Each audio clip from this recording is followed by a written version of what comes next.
Welcome to our webinar, the Sauna Conundrum, Traditional versus Infrared, which delivers the real sauna experience. I'm Jessie Brand, Director of Programs and Operations for the Global Wellness Summit and Institute, and I'm so glad you could join us today or watch the recording at your own time. Before we dive in, just a couple of quick housekeeping notes. Today's session is being recorded. We encourage you to turn your camera on and select gallery view to see everyone. Please keep yourself muted when you are not speaking, and I've muted everyone, so speakers, please make sure to unmute yourself before you start speaking. We encourage you to ask questions in the chat, but we would like to hold them until the end if possible. And we will call on you when you raise your hand. We have more time for the audience interaction today, so don't hold back. This is your chance to get some insights directly from our expert. Let's 1 second, I'm sorry. Share. Moderating today's discussion will be Cassandra Kavanagh, Vice Chair of the GWI Hydrothermal Initiative. With that, I'll turn it over to Cassandra to kick things off. Hello, Cassandra. Thank you, Jessie. And actually, this session is going to be moderated by Dawn, our chair of the Hydrothermal Initiative. So I will kick it to Dawn, and Dawn, you are currently muted. But I guess before we get started, just question technically, is it feasible that we're going to be able to send a link out to folks? Well, I'm updating the settings now, so you keep going and I work on the back end, okay? Thank you. Otherwise, everyone will receive the recording, of course, but I hope that I can fix this quickly. Okay. Okay, thank you, Jessie. Thanks, Cassandra. Hello, everybody. Let's hope we don't get any more tech issues going on here. It'd be a huge disappointment if we had 400 people trying to get in and we're limited to 100. It's great to see that we're at maximum, at least with 100 at the moment. This topic clearly resonates with both wellness enthusiasts and those operating spas, sauna businesses. So we're expecting a sort of lively and an insightful discussion. I'm especially looking forward to hearing questions during the Q&A, which we really hope we'll be able to get to and to get some great questions. So please put them in the chat as asked. Look, as many of you know, the definition of what makes a sauna has become increasingly blurred. Particularly as infrared cabins have gained significant traction in both the US and internationally. This is the official UNESCO description. UNESCO's definition of a sauna is rooted in its recognition of the sauna as a cultural practice for cleansing the body and mind, achieving inner peace, and its importance as a social and family ritual in countries like Finland and Estonia. The UNESCO description focuses on the traditional process. Water is thrown on hot stones to create steam. Luilu in Finnish. Excuse my pronunciation, Risto, who I saw join. In my role as CEO of Design for the Leisure, I'm asked almost daily about the differences between traditional and infrared saunas. Quite often, which one is quote, better. The truth is they're very different experiences, designed for very different outcomes, and they shouldn't really be compared at all, because they're just not the same thing. That's what we're here to discuss and hopefully reveal today. In a blog post I recently wrote, I explored the growing divide and the confusion that often surrounds these two heat therapies. The post takes a closer look at the origins of sauna, the key differences between warm air and reflected radiant heat and direct close contact infrared heat, and how both modalities trigger very different physiological responses. It also touches on the cultural and experiential aspects, what's at risk when we redefine millennia-old rituals and what we might gain when innovation meets tradition. Cassandra, can you share that link in the chat now for anyone who hasn't seen it yet? I think it helps to frame this conversation for those who'd like a bit more background. But with that, let's meet today's panel. Voices from across the spectrum of science, innovation, and tradition who will help us make sense of it all. Our friend Raleigh Duncan has joined us here. Raleigh is the founder and CEO of Clearlight Infrared, and one of the pioneers of the success story behind infrared wellness technology in the United States. Raleigh has spent more than 2 decades studying how gentle radiant heat can support relaxation and overall health.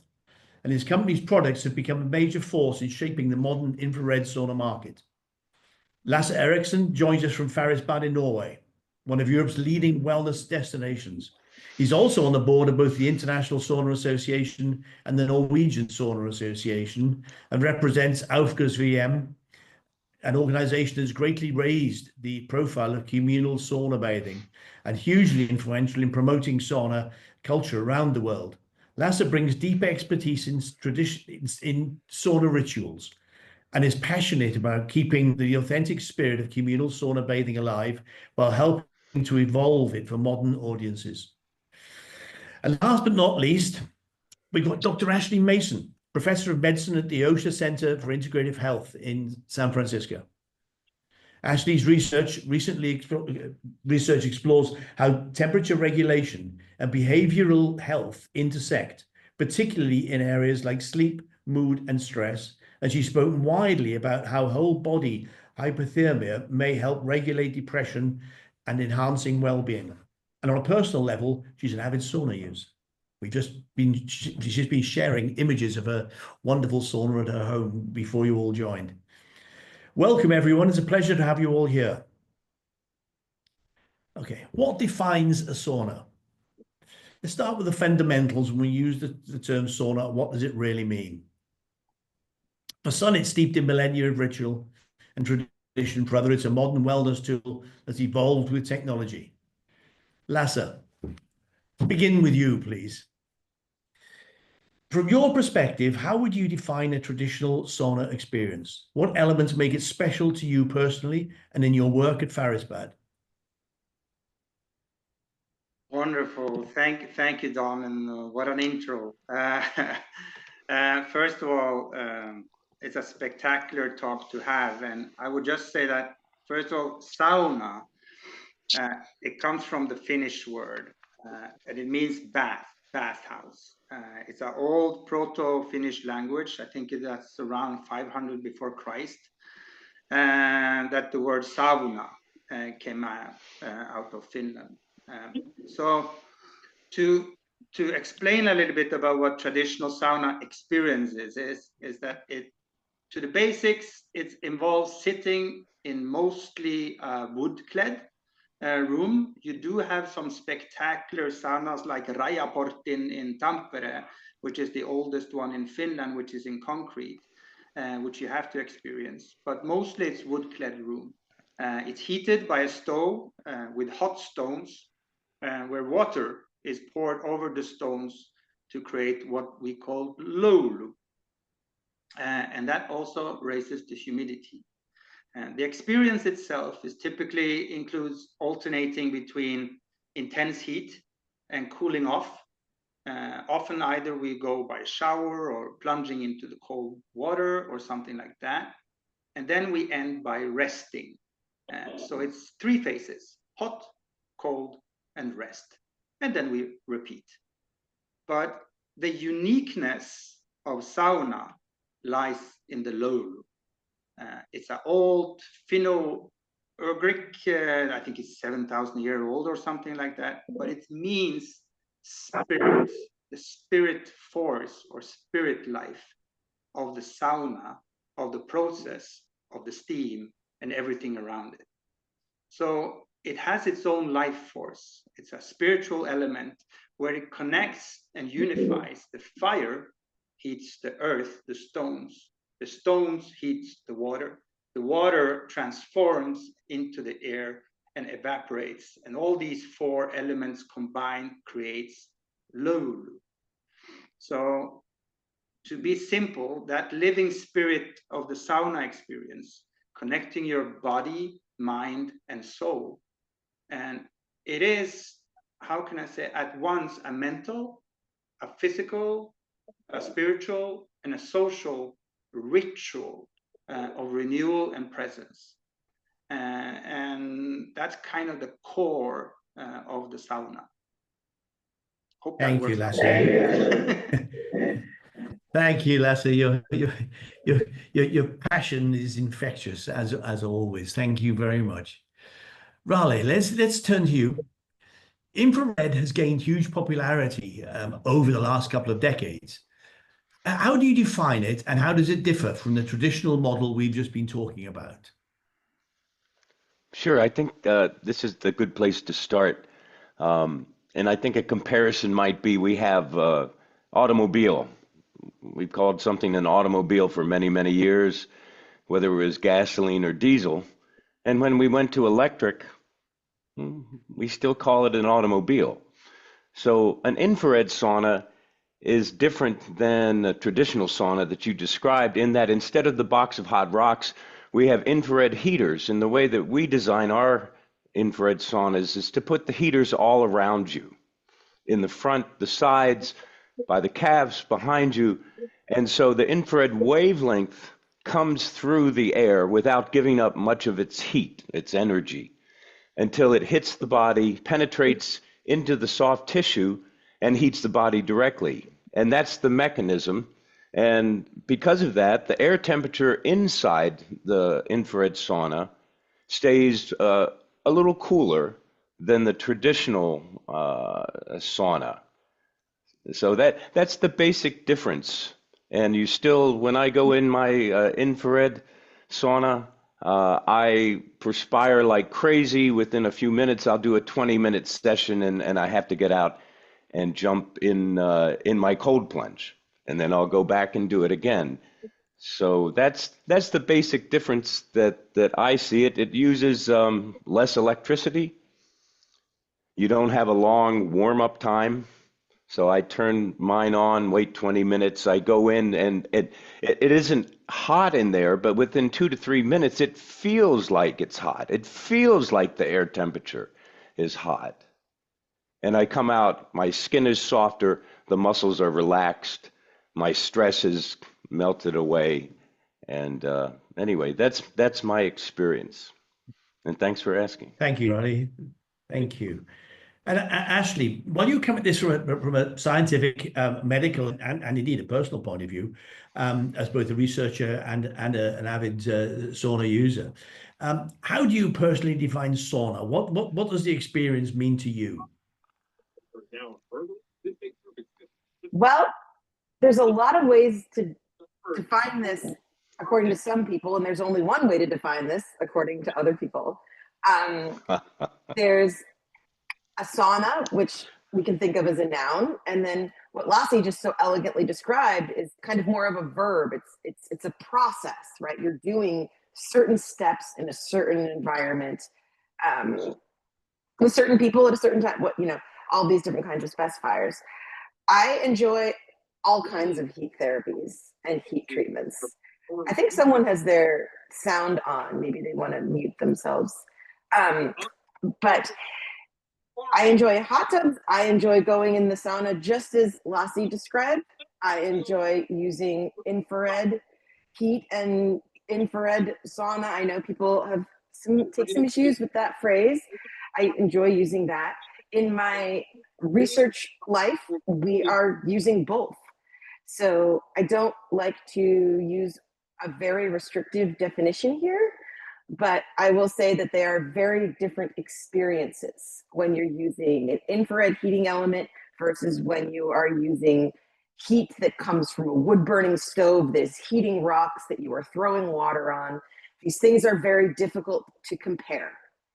And I think that there is room for all of them in the wellness space. And by wellness space, I mean mind and body. And I don't think we need to try and make them into the same thing. I think we should keep them as different things that are both valuable in their own ways. Thank you, Ashley. That's you're absolutely right. We've got two modalities, and why does everyone try and keep marrying the things together when perhaps they don't like each other very much? I think we know, and I think it's important that we separate them and keep them separate. So, we've got, the word sauna is used for both forms of heat therapy. I think we're too far down the road to suddenly start, doing what they did in Germany and ban the combined term of infrared and sauna in the same term or sentence. But we are talking about very different traditions, technologies, experiences. And it sets the stage perfectly for where we're going to go today and get into the sort of nuts and bolts of all of this. Now, look, we know really where everybody is coming from, and we each had a go at defining where we're all coming from. We've got a traditional Finnish sauna, use ambient heat and humidity, typically 80 to 95 Celsius, 175 to 203 Fahrenheit. It warms the air and it warms the wood and the fabric of the cabin, and it radiates the heat back to you, and it raises your basic body core temperature. A deep enveloping heat creates a full body thermal load and challenges your cardiovascular and thermoregulatory systems in a way that's both invigorating and restorative. Then we got infrared cabins, on the other hand, operate at much lower air temperatures, roughly 45, maybe up to as high as 60, 113 to 140, and use radiant heat to warm the skin and surface tissues directly. The result is a gentler, more localized experience that may find accessible or muscle soothing, but it doesn't produce quite the same systemic response as a true sauna. Lasse, if we can come back to you from the traditional side, can you walk us through what's actually happening physiologically when someone steps into a Finnish sauna, and why that high heat and humidity are so essential to the ritual? Well, absolutely, Don. And first of all, if you go to Finland anytime, and then it's a massively social experience as well. But I will dig more into that aspect of the traditional way of doing sauna. But the thing is that when you step into the sauna, your body is immediately exposed to heat. Like you said, typically around maybe 80 to 100 degrees Celsius, and the humidity is usually quite low, but you can be adjusted. And some of you guys might not like sauna in the way that you find it's very kind of tough heat when you enter the room. But if you have a challenge with that, you can very easily throw a little bit water on the walls to have some soft humidity, and suddenly it becomes very much easier to breathe as you enter these rooms, as your lungs are mostly containing of water. So light humidity can actually help you relax a little bit more in the beginning. But you enter and you are immediately exposed.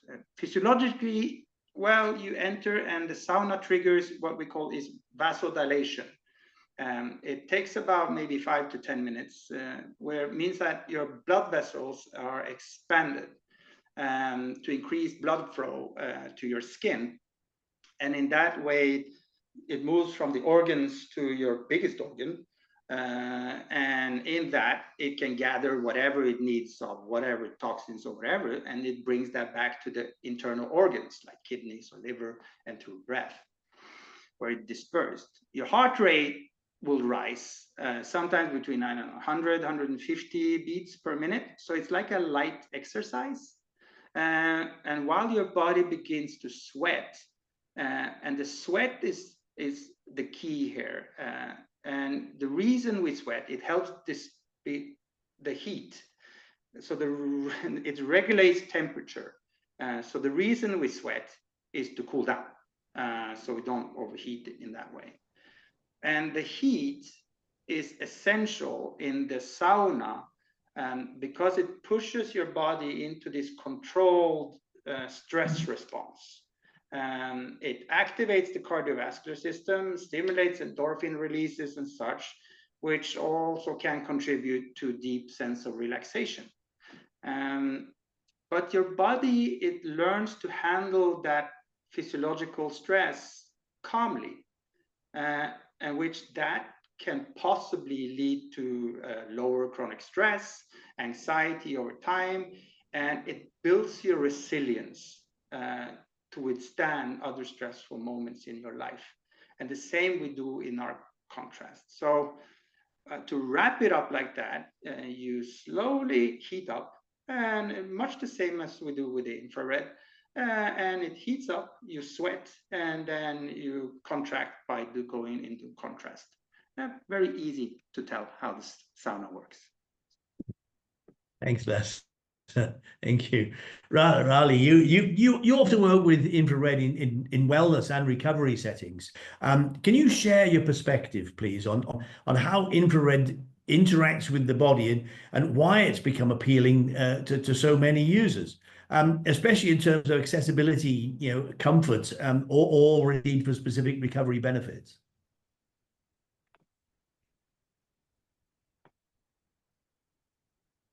You're muted, Raleigh. Thank you. Infrared sauna can be placed in your house in about an hour. They're built as a knockdown, meaning that the walls go together. They just clip together.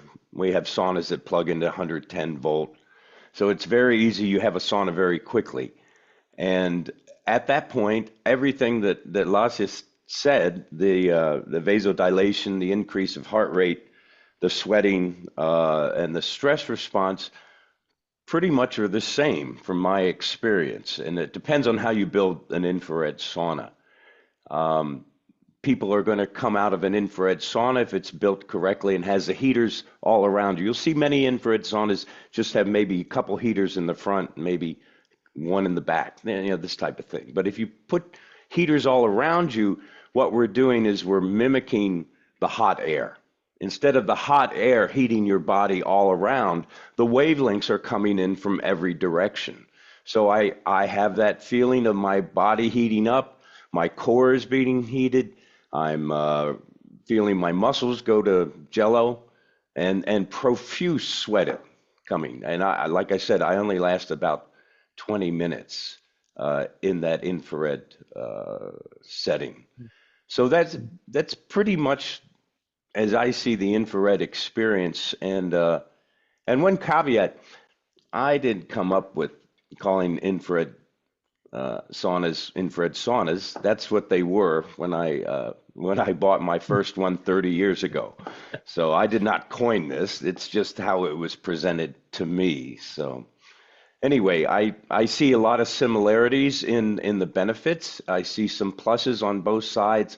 I have no axe to grind. I just want to help people to heal in whatever way they can. And I find the infrared is way more accessible in many instances to put into an apartment that you might move out in a year. Ours just comes apart, put it on the truck, go to your next apartment. So it's a totally different type of device that can be had by every man. When I grew up, if somebody had a sauna, they were really rich. It's not so anymore. Well, no, thanks, Ronnie, for the sales pitch. But look, could you just do me a favor and yeah, back to the basics here. The question, I very specifically asked was how does infrared work with in wellness and recovery settings? I Sure. mean, very specifically, you've mentioned, yes, infrared heats matter, and a traditional sauna heats the air, and that air will then heat the wood in the sauna. So I mean, Yeah. there are two very different obvious modalities, but how does infrared work in the wellness and recovery settings, please? So I can go in a little more depth. I thought I covered that. As the infrared wavelengths come into the soft tissue, there's a vasodilation that happens. That means that the blood flow starts to go at a faster rate. The heart says there's a higher temperature. We've got to pump more blood. Blood pressure is going down. So then we have a heart rate increase. And then you start to perspire because of the heat response. And then endorphins are let out. So that's pretty much when you say in a recovery setting, I'm not sure exactly what that means. So I thought I was answering your question. Okay. All right. Thanks, Ronnie. Ashley, Perhaps this is more in your area of expertise anyway. So, so from a physiological standpoint, and drawing on your deep background of behavioral health, what's happening when the body experiences these kind of heat exposures? So there's a lot that's happening. And what's interesting is that restorative isn't a very scientific word. So we don't really use that when we're doing science. And I'm going to set it aside for now, because your one person's restorative could be, and another person's restorative could be entirely different things. But what I'm going to do is that feeling, think about that feeling an hour after you exercise, right? Typically an hour after you work out, you take a shower, you're taking a shower, you get cleaned up, you feel pretty good. There's a relaxed feeling. There's the, I used the body that I was born with feeling that happens after you exercise, right? I'm not talking about that I overdid it feeling, which everybody knows, that's not what I'm talking about. But from a physiological perspective, so you asked, I'm going to answer both physiological and psychological. Is that okay, Don? I'm going to do it that sure. way. Yeah, okay, please. Great. So sauna has a lot in common with cardiovascular exercise. And we start sweating, our heart rate increases, blood pressure changes. We might find that our respiration rate goes up. I mean, these are things that both Lassie and Raleigh just talked about, right? We notice these physiological changes.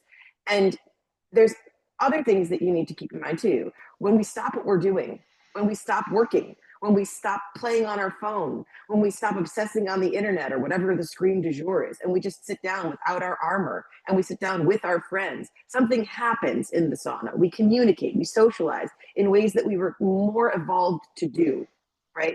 We evolved to sit around with our comrades and our friends and be in community. And there's something healing there, right? Humans, we are wired to connect with other humans. Literally, emotionally, we are wired to do that. We're born this way. We want to be in community. And when you take from a mind and body perspective all of these factors, there's a lot that's happening when you use a sauna, when you go in a traditional sauna. Now, when you use heat treatment or heat therapy or whatever, we can quibble about these words. I kind of get a little bit annoyed about some of the linguistic arguments sometimes, treatment, therapy, whatever. When you want to use heat treatment, okay, and I should disclose this, right? In my lab at UCSF, I have infrared heating elements. Risto, I saw in the chat, you said you offered me a sauna. Please email me. I'd happily accept a sauna from you. I'm here for it, right? I also do research with traditional sauna in the community. We're about to start a study investigating whether sauna can be used to reduce loneliness in young people. And I think this speaks to what Lassie was talking about.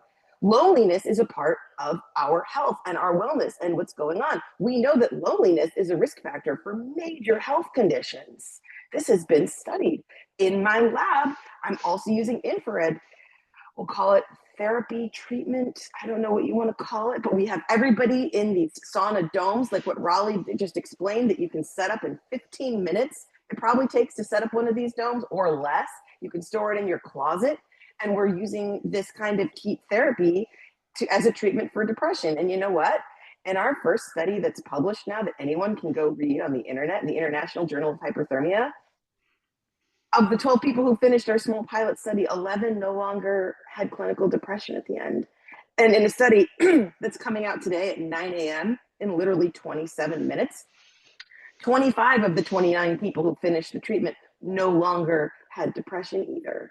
So there's different things that are happening. And if you want to understand the deep biology of that, we don't have time, but what I can tell you is this.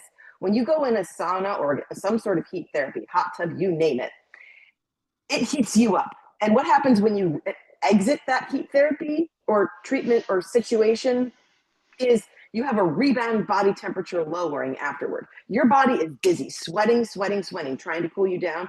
And as soon as you exit the heat, you're still sweating, you're still cooling down. So you have a rebound temperature lowering.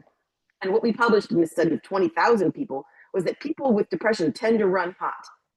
Okay. And when you put them in an even hotter environment and you force their body to start sweating, you're forcing their body to turn on its self-cooling mechanisms, right? So you're showing this reduction in temperature that can happen afterward. And in 2013, what Hanush published I believe it was Switzerland, was that the temperature dip that happened after a heat treatment correlated with the depression dip that happened after a heat treatment. Okay, so the mind and the body are connected here. And when we want to use the word, restorative, I think we're talking about all of it, but it's really, really vast. We can go all the way from what's happening in the cell to what's happening in the community when we talk about what's happening in the context of sauna and other heat modalities. Sorry for my long speech. No. Thank you, Ashley, and just look, I mean, you branched onto actually, I was going to come back to you again actually, on the subject actually of sort of heat, mood, and mental health, and just. Yeah, I mean, you've mentioned about your studies and all the rest of it, and for the members of our audience here who joined us this afternoon or this morning, but. You are a professional doing studies in this world. And I think that's incredibly important because that's one of the things that for everybody, everybody loves evidence. People love to be able to know, that somebody really has proved that this is going to help me. This will do me some good because they've actually done it scientifically. Instead of it, it's been anecdotally, which an awful lot of stuff that is published is almost anecdotal or have been terribly small studies. But you've done some great work looking at the temperature regulation actually interacts with with the mood and the mental health, and particularly around the whole body hypothermia and its potential effects on depression. And can you tell us more about the connection and whether you might find parallels with people who describe what people describe after a sauna session? I mean, yesterday we had a chat, and you were talking about somebody who's gone 90 minutes straight, warming them up. And please, can you expand on that for us? Happy to. So, yes, it's very important. I'm going to use a long term here to describe what we do in my laboratory. In the lab, we are doing something called whole body hyperthermia, meaning we are heating up your entire body to be quite hot from the neck down in an infrared heating unit. And what we're doing is we are raising your core body temperature quite high to 38.5 Celsius for you all everywhere. And for you in the US, that's 101.3 Fahrenheit. Okay, so that is a mild fever. You are not getting that hot in a traditional sauna. You're not. Your core temperature is not getting that hot. Your core temperature is probably getting to 37.5 Celsius, which is 99.5 Fahrenheit, even when you're cycling in and out of the cold and the heat and the cold and the heat. It's I have tried valiantly to get my core temperature higher. And when I say core temperature, I'm measuring it the way that you think I do measure it, everyone. I'm in San Francisco, so nobody cares about putting a rectal thermometer in their butt during a heating session, and that's exactly what we do. It's the size of like a zipper, right? Like a skinny, like a shoelace, right? This is not a big deal. And we are measuring people's core temperature the entire time that they're in our unit. And what we're looking at, I don't know if I fully remember the question, Don, but what we're doing is we're putting people in the infrared heating unit until they hit this temperature. And on average, it does take about 90 minutes. Now, their head is not in the heat. And it turns out your head being in the heat is really, really important. And Lassie can explain a lot about how that works with the sauna hats and like ears, you feel that there's all kinds of stuff that happens. This is separate, okay? This is infrared heat treatment in lab. And what we're doing is we're heating people up, and afterward, they're having that rebound lowering, right? Their temperature is really dropping because their body's been working so hard to cool itself down. So what we're really trying to do is we're trying to turn on thermoregulatory things in people's bodies by heating them up. One example I like to give that people may not think about a lot is that when you are living in your daily life, you're often living in an air-conditioned environment or a heated environment. We have largely edited meaningful thermal stress out of our lives, right? If you think back to hundreds of years ago, we were living with some temperature stress from day to day. It was hot during the day, it was cold at night, It was not an easy environment always to navigate. Now it's ridiculous. We're always the same temperature. So you ask, Don, is what people are doing not what they're doing in my lab, like what people are doing in the real world, right? Is that possibly having some of these health effects? And we have a lot of reasons to believe that people's heat related behaviors, where you're taking aberrations from the norm, whether you're going in a hot tub, a sauna, whether you're using infrared heat, when you're stressing your body, when you're giving yourself heat stress, it's likely a good thing. And we can look at all different kinds of data with this. And you mentioned the size of studies, and I'd like to touch on that too. There are some studies that are small and mechanistic. And it turns out for some kinds of research, you don't need very many subjects to know if something is, if a signal is there. Other kinds of studies, you need a lot of subjects to know if something is there, a lot, like thousands of subjects. And it does so happen that we have one large data set with Finnish data from Finland, right, of people using the sauna from the 1980s. And that data set has been used a lot, and it's published a lot, and it's very well known, and it's been used to show that there's a correlation between using the sauna more and having better health outcomes in the decades later, right? So we can take that kind of evidence, and then we can also take laboratory evidence that has shown changes in everything from, if you look at the Way-on therapy in Japan, in the cardiovascular world, right, showing that infrared treatment has had cardiovascular benefits or blood pressure benefits. There's lots of different types of studies we can look at together that all paint this picture that heat stress is probably good for you. It's probably doing something that's giving your body a kind of workout that we've probably edited out of our lives. And there's also data from other kinds of studies that probably have little to do with sauna, showing that when you get people together to have meaningful social interactions, ideally without these stupid phone devices, and you put them in a traditional setting, probably like a sauna where you're doing some sort of physiological thing that's good for you, you're probably also going to have good health outcomes. So there's reason to believe that thermal therapies are a good thing for us to be doing. And thermal practices, therapies, insert your chosen word there, right? But in the research that I've been doing here at UCSF at the Osher Center for Integrative Health, we have found that people with depression in our pilot studies are benefiting from a combined treatment that incorporates a traditional talk therapy, cognitive behavioral therapy with heat treatment. And we're having better outcomes than we've seen in the literature in just the talk therapy alone. Right now, we have an ongoing study. And if anybody's interested, you can go to sea.lab, clab.ucsf.edu, or whatever my website is.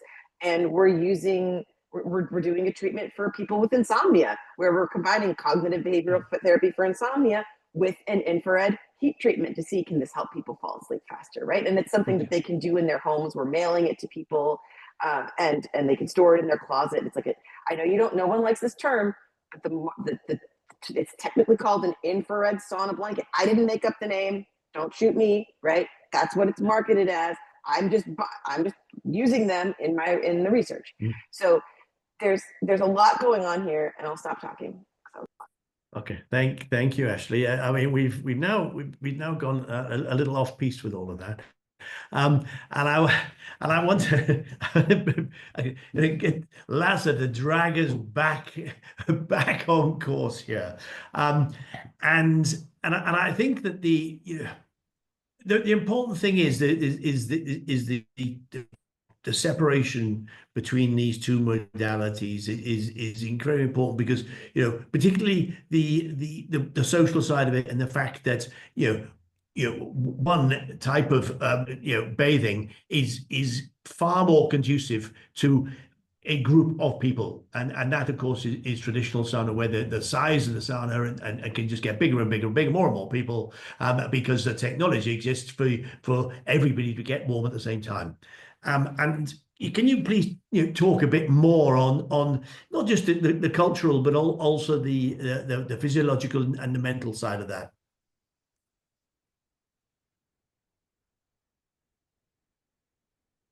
Lasse, you're muted. See if I can find this. Ashley, you're spot on. because we need more science, more studies, coming together and working. The International Sauna Congress will be in next year in September. We will gather all you beautiful, amazing scientists and start working. We have a long way to go to be recognized by NHS and others around the world. So well done, you, and I'm so honored to have you here and be with you. Well done. Luckily, I have Ashley and Eric and Hassan, all those scientists doing that work. I talk about tradition.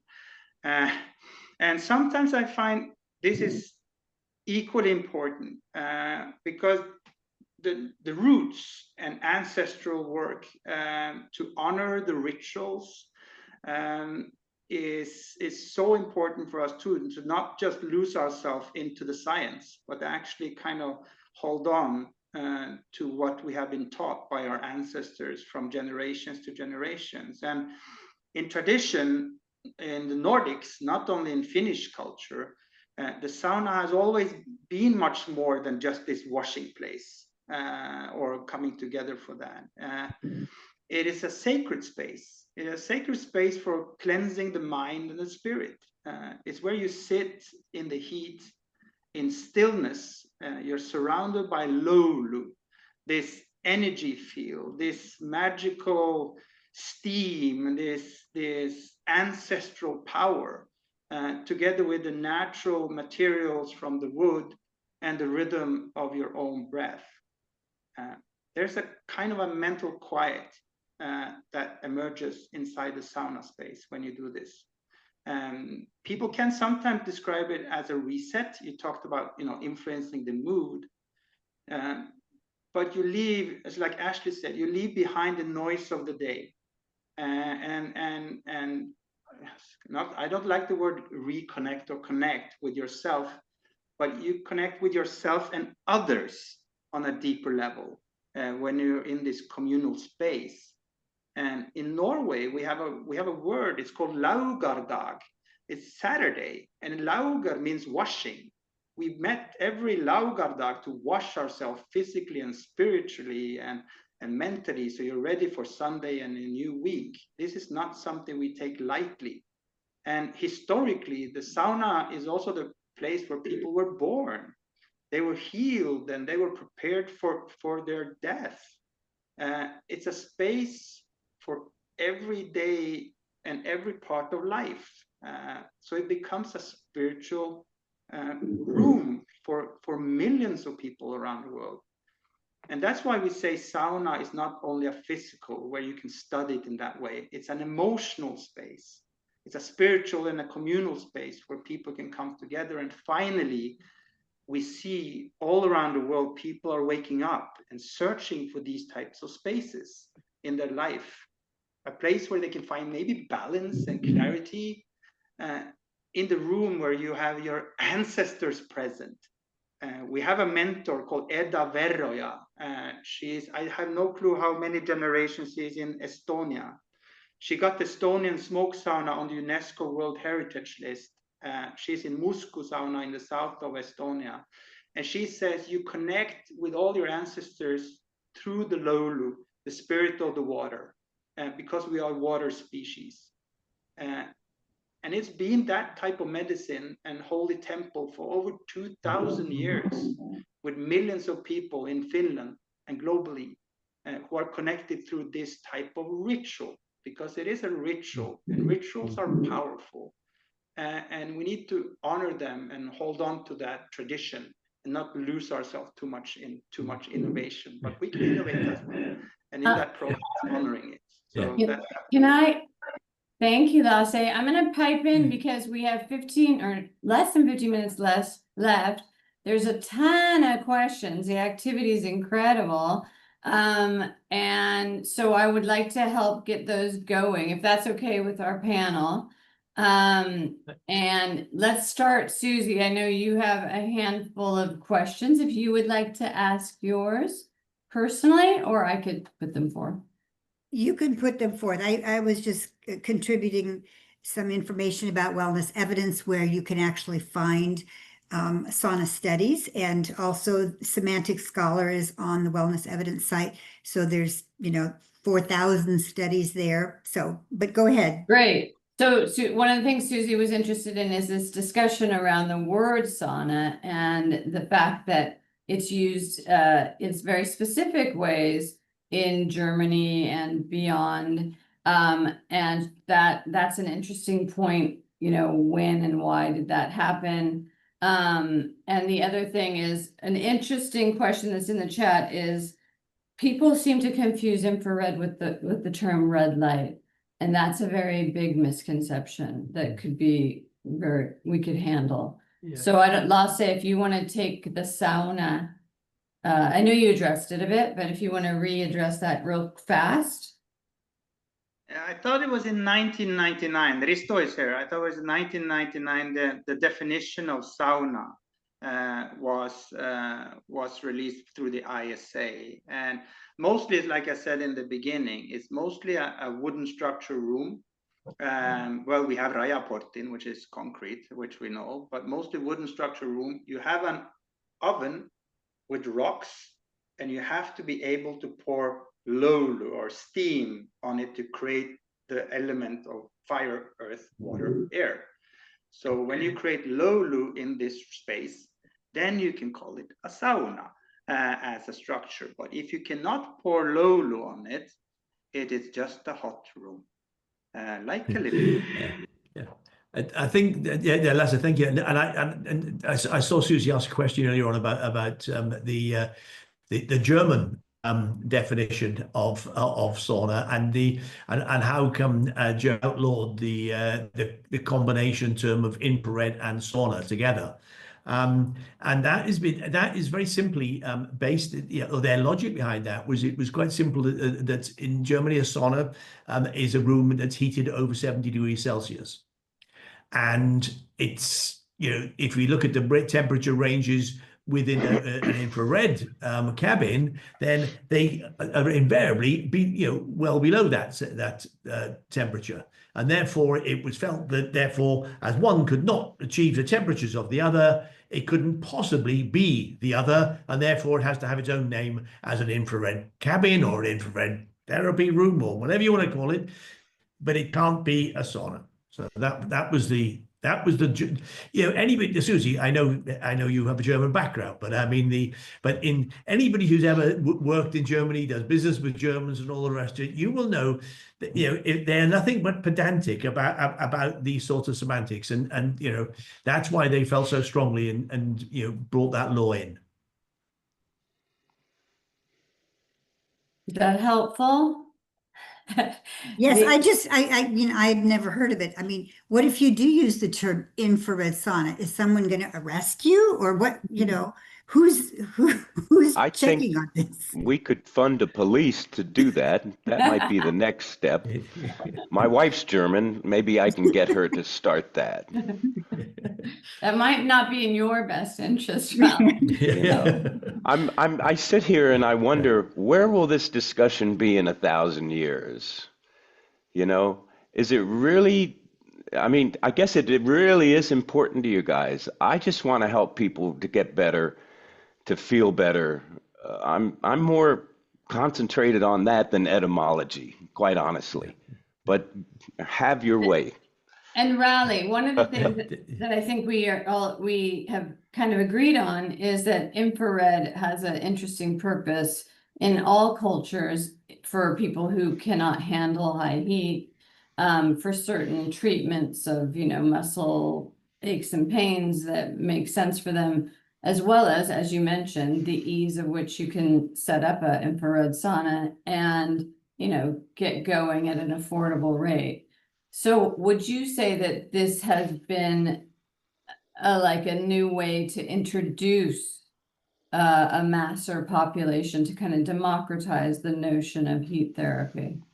I think so. And I think if we look at it plainly, if we use the term infrared as a modifier to the word sauna, and it is known over a period of time what that means, then there is no problem. If I say carriage versus horse-drawn carriage, You know, it gives you a better definition of what's going on. And I love sauna. I love getting in sauna. I love pouring the water. I have no axe to grind on that. So I think what we're trying to say, kind as clearly as we can by giving all perspective, is that they are simply different experiences. Not to Yeah. say you don't get hot inside of an infrared sauna, but they are very different. And they, you know, with a traditional sauna, you not only have the lolu, but you also have the ability to connect in different ways. There'll be, you know, more people in them. In fact, that brings up a great question from Graham Brown. He asks, is there an optimum size for the social aspects of a tree sauna? And that probably has how long is a piece of string kind of answer, because an optimal size for a social sauna could be your barrel sauna in the backyard. Ashley with her, I don't know how many people you might put in there. But we in the sauna industry have experienced saunas that fit 200 to 300 people. Whether that's optimal or not is up for discussion. Yeah, Cassandra, sorry, are you gonna come up with some of the questions you said that? Yeah, you so know, I'm sort of because you peppering lots of them, in, but and one I of them see- was no, but one of them was about the red light. So what, just to Yeah. finish that one out, because you brought it Yeah. up and you mentioned it, and red light therapy has got absolutely nothing to do with either type of heat modality that we're talking about. Red light therapy is another discipline. And you know, arguably you could create red light therapy in an infrared thermal cabin. You could create red light therapy inside a sauna environment. Red light therapy is nothing to do with heat therapy, so you can't mix that up. And and another question I saw saying, yes, but Americans are always asking which is better. Okay, well the answer is neither. Okay, yeah, neither is better. It depends what is right for you. Listen to your body. You know when you want to go to the bathroom, you know when you're hungry, you know when you're thirsty. Listen to your body. Learn which one you like the best.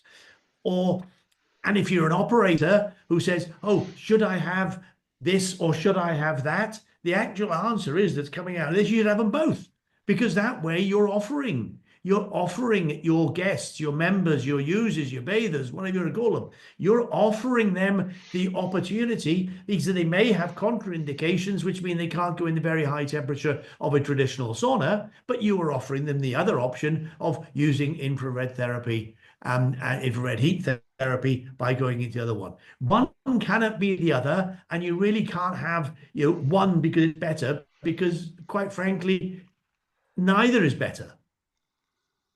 And I think it answers quite a few other questions that were coming up. And Cassandra, if I could touch just briefly on the red light thing, because 880 nanometers, most red lights are 660 and 880 being near infrared and 660 being the actual light itself. And so we use near infrared and mid infrared and far infrared in our saunas. So there is a little overlap, but normally when people think of red light therapy, it's LEDs and diodes in a column. So there's more and more confusion on that all the time. It is quite a confusing topic. I know Professor Paul has a question. Paul, are you down there? Yeah, do you want to ask it? Yes, again, the comparison and contrast between these two modalities, I think that's really important, as well as what is the psychological impact, say, on the unconscious. And I think Ashley started to talk on that with depression, and that's really good news, to sweat out a depression.